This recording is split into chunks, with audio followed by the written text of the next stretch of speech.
Hello mga kauri! Magandang araw sa inyo! Welcome back to my channel. So, pasensya na kung matagalan akong nag-upload ng video kasi naging busy sa work. So, meron lang ako i-share sa inyo tungkol sa nangyari sa akin sa papasok ko sa trabaho. Matagal na to. Ngayon ko lang na-upload kasi ngayon lang ako nagkaroon ng time. So, ang nangyari kasi sa akin, tumirik ako habang papuntang opisina sa may Taguig. Before that, nagkaroon na talaga ng issue yung Dominar ko. Hindi ko na siya ma-start ng maraming beses. Kaya nung napatakbo siya, dinala ko siya sa kasa kung saan ko siya binili. Kampante naman ako na maayos talaga yung problema, no? So, sabi nung mga nasa kasa, yung tumingin ng motor ko, yung motor technician, battery issue lang, maluwag. So, napatakbo ko siya after nung inayos niya. So, nagpa-change na rin ako ng spark plug, change oil, tapos air filter. So, sakto, madumi na nga yung air filter ko daw. So, binilang ko. At kinabit naman nung taga-kasa. So, tinanggal yung tangke. So, siyempre, ando sa ilalim yung air filter, no? So, after 2 days, after nung pinagawa ko yung sikado, mate, eto na nga, papasok na ako ng trabaho niyan. So, mess na ako sa SKSnet, sa Mamplaza. Monday yan, eh. So, first day of the week. Yung mga time na medyo okay pa yung aking takbo. Ngayon, mapapansin nyo, wala naging issue, no, habang tumatakbo ko. Nga lang, sa hindi inaasahang pangyayari, bigla akong tumirik. Mabuti na lang, mga kauri, hindi ako tumirik sa expressway. Kung nagkataon, malaking problema. Diba? So, unexpected kasi inayos na nasa asa eh. So, 100% confidence ako na, okay na, all good na yung issue. Kaso hindi pala. Meron palang kapalpakan na ginawa yung taga-kasa sa motor ko na na-discover ko bago hatakin siya nung nag-rescue sa akin. Ito pa maganda. Ang nag-rescue sa akin is isang kuya, no? Kaya talagang malaki yung pasasalamat ko sa the Fraternal Orders of Eagle, no? Kasi talagang meron silang alalayang agila na tinatawag. So, magkaroon ka naman ibang ng problema sa daan o sa ibang bagay, hanggat kaya tumulong nila, tutulungan ka. So, fortunately, isa po akong miyembro ng agila, kaya natulungan po tayo mga kauri. Nung nagkaroon ako ng issue, nung tumirik ako sa daan. Yan. At doon namin na-discover kung ano yung talagang naging issue ng motor. Bago namin siya nahila papunta sa pinakamalapit na pwedeng mag-ayos ng big bike. So, yung mga time na yan, medyo traffic pa sa SLEX, no? So, maya-maya, fast forward, makikita nyo na yung naging karanasan ko. Yan.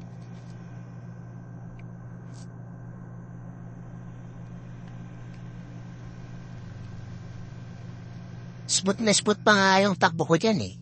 Kasi bagong paritnam ko. Although hindi siya yung gusto kong langis, wala akong choice nung pinapalitan ko yung langis ko, no? Kasi wala akong mabilhan na para sa Dominar.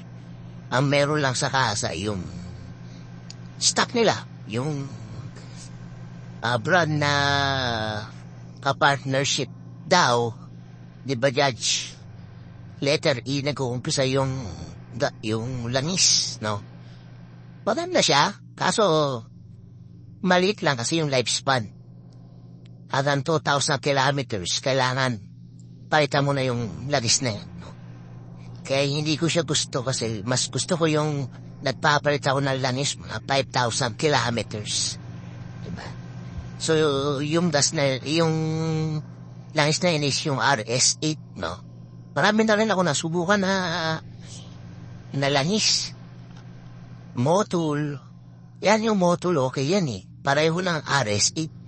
Kaso talo sa presyo. Yung Repsol, nasubukan ko na rin 2 beses. Mahal. Tapos, hindi siya smooth. So, hindi ko rin talaga naging favorite na langis yun sa Ka-Domeg ko, no? Yan.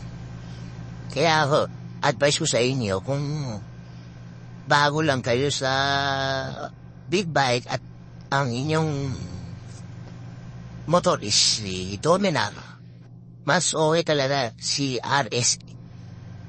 Yan. Yung 10W50. Yun ang pipiliin nyo.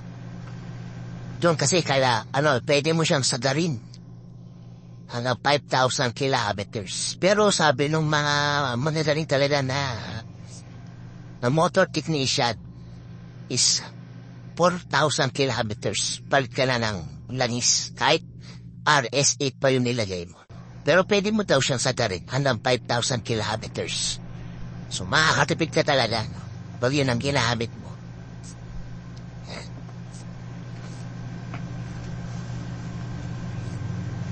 So yan mga kauri, nasa na ako.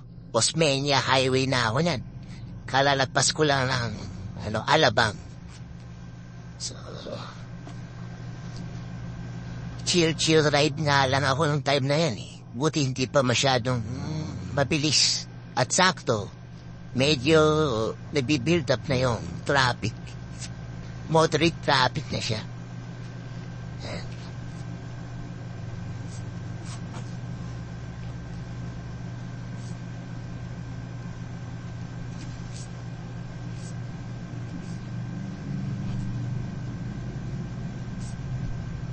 So, yun mga kauri. Mamaya, pakita ko sa inyo yung actual na nangyari sa akin.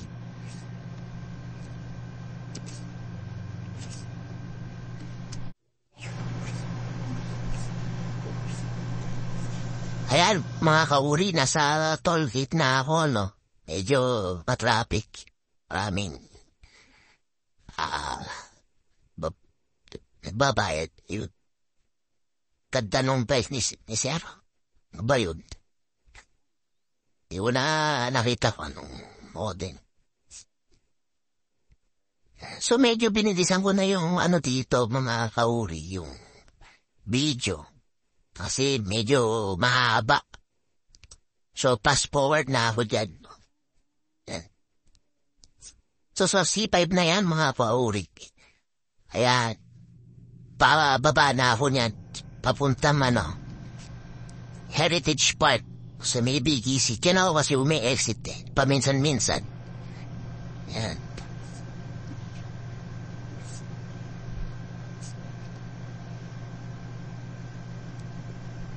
Yan, mga kauri. Dito na yon. Dito nangyari yung yung bigla akong nagulat. Matayan ako. Noong una akala ko, ano nangyari, si buhabagal ako kahit anong piit ko sa silindidor. Walang power. So, nung time ng buhabagal na ako dyan. Ayan, no. Diba? Buti ka mo wala akong kasunod na mabilis na sasakyan sa likod.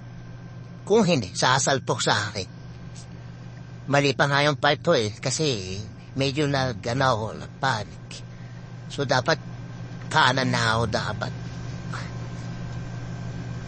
Ayan, so tinatry ko siya,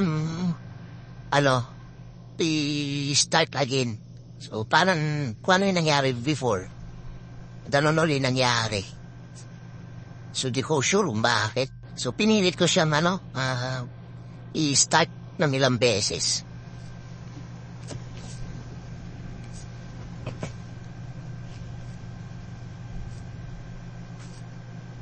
So, nung hindi ko talaga siya ma-start ng maayos, nag-decide na ako, pumunta doon sa kanan. Yan.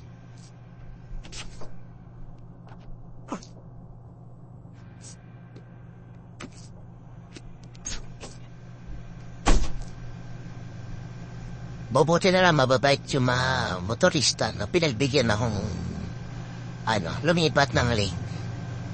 Yan. So, mabigat si Kadome pag hindi mo sakay.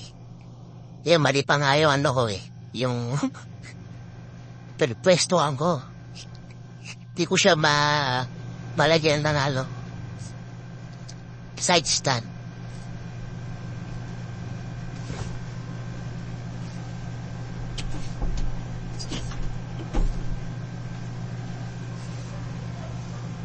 So, ang ginawa ko dyan, inangat ko muna ng konti para lang masecure ko yung pagka-side stand niya at hindi madoble yung aking problemahin. So, tinitingnan ko anong issue, no? So, tataka pala na ako bakit. So, nung time na yan, niisip ko, baka may tagas or may problema yung clutch ko, no? Wala naman. So, naisip ko yung battery. Naisip ko baka maluwag uli yung battery na sinabi ni Kasa, maluwag daw yung battery ko. Tinanay ko pa talaga na i-start. Kasi ang hirap itulak mabigat. So yun yung disadvantage pa na sisiraan na ng big bike, no? Mabigat siyang itulak.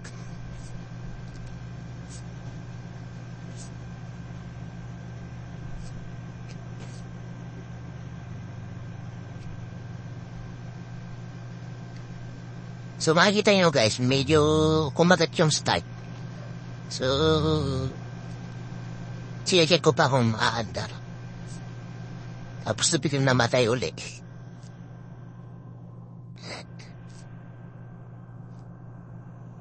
Ayun.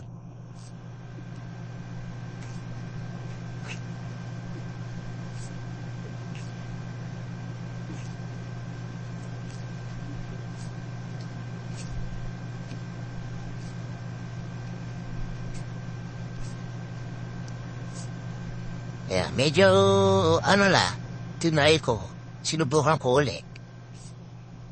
Mantal naman, di ba? Ayan ang mantal.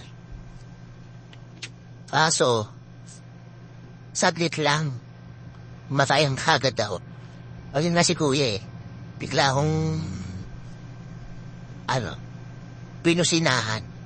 Buti na lang mabagal pa siya.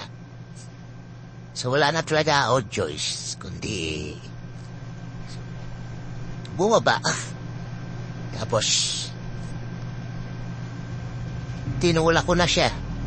Ang time na yan. Medyo nakita ko may bukahan na ito na papasok. So sabi ko, doon ko na lang ayusin yung motor. So tulak boys.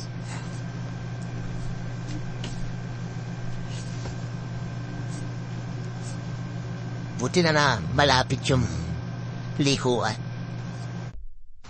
Ayan, ang hirap tuloy magtulak. Bigat eh. Ang bigat pala ng domino pag hindi siya pinatatakbo, no? Pala ako nag-exercise. Pinawisan kaagad ako. So yan, tinabi ko na siya.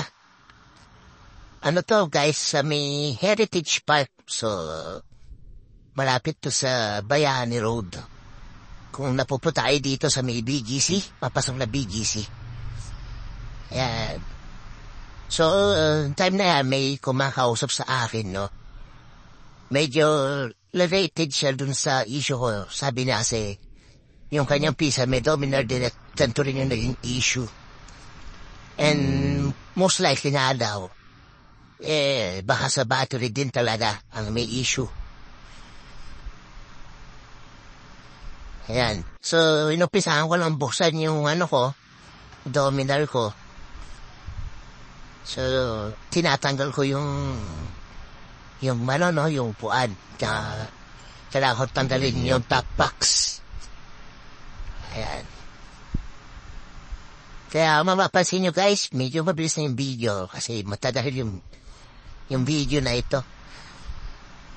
Nahirapan kasi akong tandalin eh.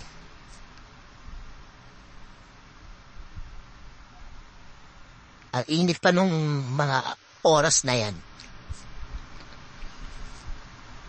So sobrang focus sa gagawin ko. Nakalimutan, magtandalin yung vest ko, yung protective vest ko. Kaya parang sabi ko, naiinitan ako, pinapawisan ako.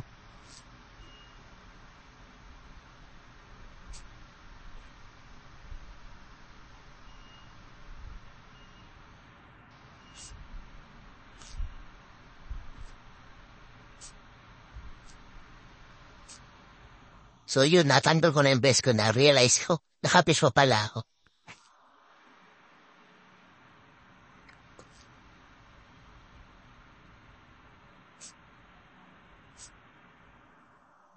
So, medyo matagal-tagal din yung ginawa ko. So, late na ako niyan sa trabaho. So, minessage ko na yung boss ko na tumirik na ako. At the time, tinutulungan din niya ako makakuha ng contact sa pwedeng bumili ng battery. Tapos i-deliver sa kung saan ako nakalocate ngayon. Ayan.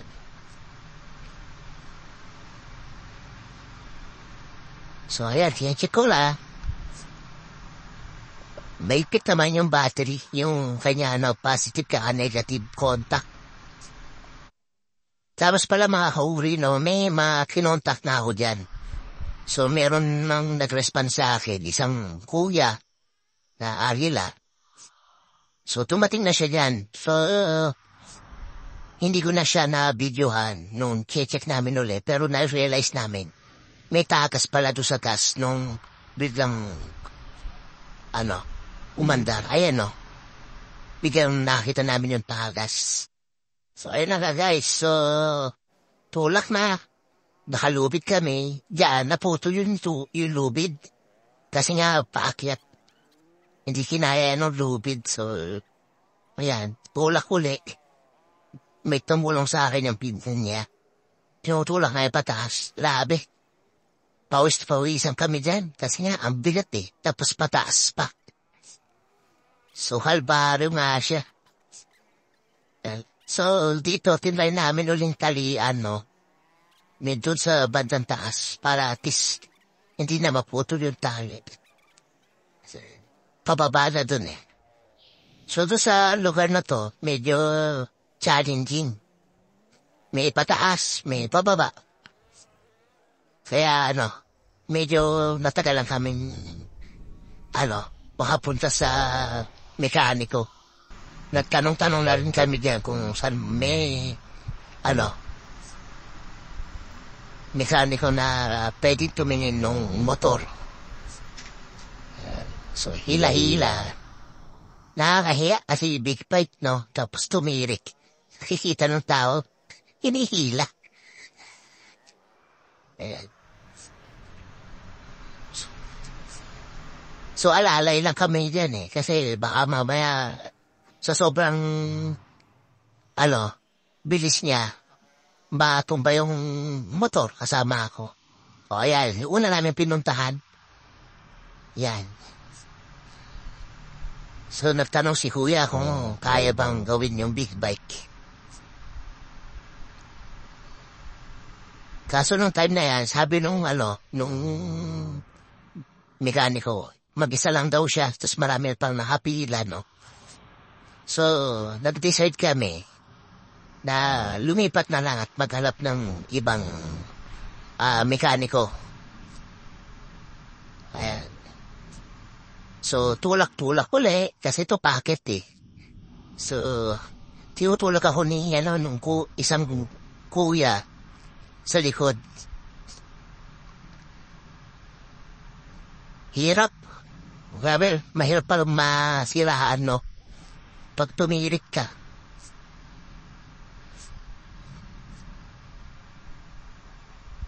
Si kuya, pagod na pagod. Sabi ko, okay ka lang? Sabi niya, okay naman daw siya.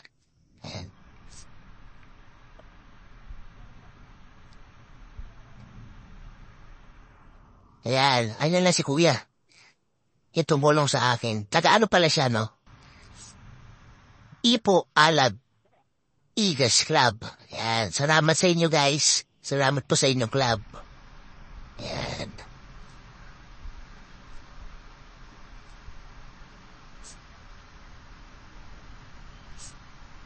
Nakakausap ko siya, sabi ko, okay ka lang? Kasi mukhang pagod na pagod si kuya eh.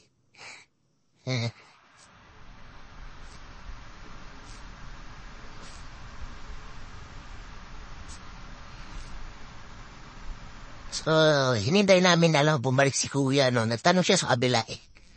Mukhang hindi rin pumayag, hindi rin kaya. Pero meron siyang i-recommend doon daw banda sa baba. May gumagawa ng mga big bike talaga.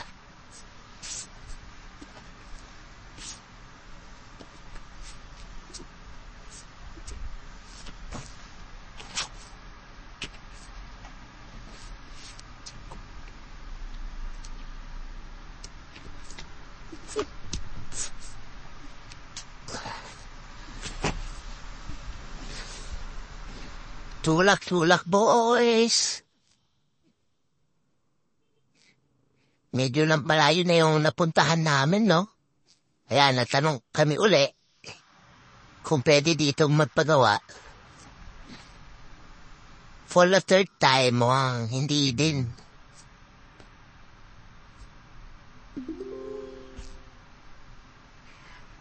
Hindi din sila gumagawa ng big bike. Usually, parang ibang tao, ibang mekaniko, takot gumalaw ng big bike. Kaya hindi namin pinipilit kasi mamaya lalo pang masira. So yan, guys, lipat kami, no? Parang maraming malas ngayon, no? Ayan, no? May isa pang nakatirik. 4 wheels naman. Mukhang battery issue din. Welcome to the club, kuya.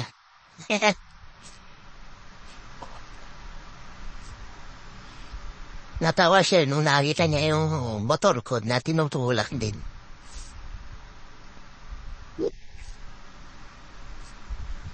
Yan. Sana okay ka, kuya, nung daragpasan na kita. Naging maayos na yung sasakyan mo, no?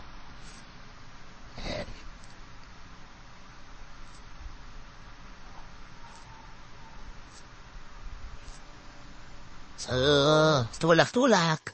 Tapos meron pang isa dyan, nakamotor din. Nasiraan din. Piling ko nawalan ng gas eh. Ayan si tatay. Tinutulak din niya yung motor niya. So, dalawa na kaming minalas. Yan, nakamotor. Di ko alam po anong issue niya, pero parang tinutulungan siya ng angkas eh. Tinutulak siguro siya kanina. Ayan. Diba?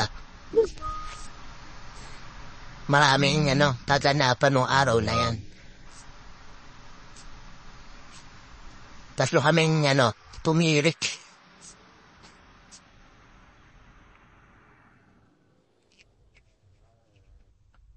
So, yan guys, malapit na kami doon sa pang-apat na motor shop. At ito yung tumanggap sa amin, no? So, magpapark na ako. Ayan. Ayun. Gumagawa pala sila ng mga big bike. Ayun kasi may nakita ko mga big bike sa garahe. Ayan. Ito pala guys yung Omski Motor Shop. Sa may bandang North Signal. Yan. Magaling sila. Magandang serbisyo nilang binigay sa akin. Kaya, malaki yung pasasalamat ko na ayos nila yung motor ko. Kaya guys, kung meron kayo papagawang motor at malapit kayo dito sa Taguig, dito na lang kayo magpagawa sa Omski. So, yun guys, no? Na-discover namin yung fuel injector. Plus, naalala ko, nung pinagawa ko sa kasa to, nagpalit ako ng air filter, no? So, inangat yung tanke. Yun nga lang, sablay, nung binalik yung tanke, hindi pala nakalak talaga yung fuel injector. Kaya pala kanina, tumilig ako kasi nag-loose na siya. Wala na siyang maibigay na gas dun sa makina. Kaya kahit anong try ko, wala talaga. Tapos, yun ngayon napatakbo, sumirit yung gas kasi nga, hindi na nakakapit talaga. So, buti na lang, naikapit na lang maayos. Pinacheck ko na din yung battery ko. Ayun ang na-discover namin. Wala na pala reading po yun. So, sablay ulit yung taga-tasa. Hindi chinek yung battery voltage. Ayan. Nagpagapit na ako ng bago Yuasa. 9 ampere na dry cell.